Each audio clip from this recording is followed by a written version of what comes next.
ಚಿಂದಿ ಉಡಾಯಿಸೋ ಖಾರ ಬಣ್ಣ ರುಚಿಯನ್ನು ನೀಡುತ್ತದೆ. ಆಚಿ ಮೆಣಸಿನ ಪುಡಿ ಚಿಂದಿ ಉಡಾಯಿಸೋ ಖಾರ ಬಣ್ಣ ರುಚಿ. ಮುಂಬೈನಲ್ಲಿ ರೈಲು ಹಾಗೂ ಮೆಟ್ರೋ ಸಂಚಾರಕ್ಕೆ ಮಳೆ ಅಡ್ಡಿಯಾಗಿದೆ. ನಿಮಗೆ ಗೊತ್ತಿರಲಿ, ಮುಂಬೈನಲ್ಲಿ ರೈಲು ಮತ್ತು ಮೆಟ್ರೋ ಸ್ಟಾಪ್ ಆಯಿತು ಅಂದರೆ, ಸ್ತಬ್ಧವಾಯಿತು ಅಂತ ಹೇಳಿದ್ರೆ ಇಡೀ ಮುಂಬೈಯೇ ಸ್ತಬ್ಧವಾಗಿದೆ. ಮುಂಬೈನ ಜೀವನಾಡಿಯೇ ರೈಲು. ಬೆಂಗಳೂರಲ್ಲಿ ಇಲ್ಲದೇ ಇರಬಹುದು. ಬೆಂಗಳೂರಲ್ಲಿ ನಾನಾ ವಿಧಾನಗಳಿದೆ ಜರ್ನಿಗೆ. ಆಟೋ ತೊಗೋಬಹುದು, ಕ್ಯಾಬ್ ತೊಗೋಬಹುದು, ಅಥವಾ ಬಸ್ಸಲ್ಲಿ ಓಡಾಡಬಹುದು. ಹಾಗಾದ್ರೆ ಅಲ್ಲಿ ಬಸ್ ಇಲ್ವಾ, ಅಲ್ಲಿ ಆಟೋ ಇಲ್ವಾ? ಇದೆ.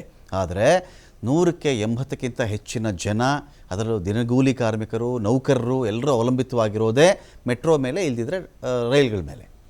ಮಳೆ ಬಂತು ಅಂತ ಈ ಸಂಚಾರ ಸ್ಟಾಪ್ ಆಯಿತು, ಸ್ತಬ್ಧವಾಯಿತು ಅಂತ ಹೇಳಿದ್ರೆ ಕೆಲಸಕ್ಕೆ ಹೋಗಿ ಯಾರೂ ಆಗಲ್ಲ. ಅದು ಬರೀ 5 ಕಿಲೋಮೀಟರ್ 10 ಕಿಲೋಮೀಟ್ರಿಂದ ಬರಲ್ಲ. ಅಲ್ಲಿ 40, 50, 60 ಕಿಲೋಮೀಟರ್ ಜನ ಅಷ್ಟು ದೂರದಿಂದನೂ ಕೂಡ ರೈಲುಗಳನ್ನೇ ಅವಲಂಬಿಸಿರೋದು. ಇದೀಗ ಮಳೆ ಅಡ್ಡಿಪಡಿಸಿದೆ. ಅದಕ್ಕೆ ರಣಚಂಡಿ ಮಳೆಗೆ ಮೆಟ್ರೋ ನಿಲ್ದಾಣವೇ ಜಲಾವೃತವಾಗಿಬಿಟ್ಟಿದೆ. ಇಲ್ಲಿ ಮೆಟ್ರೋ ನಿಲ್ದಾಣದಲ್ಲಿ ಭಾರೀ ಪ್ರಮಾಣದ ನೀರು ಸಂಗ್ರಹ ಆಗಿದೆ.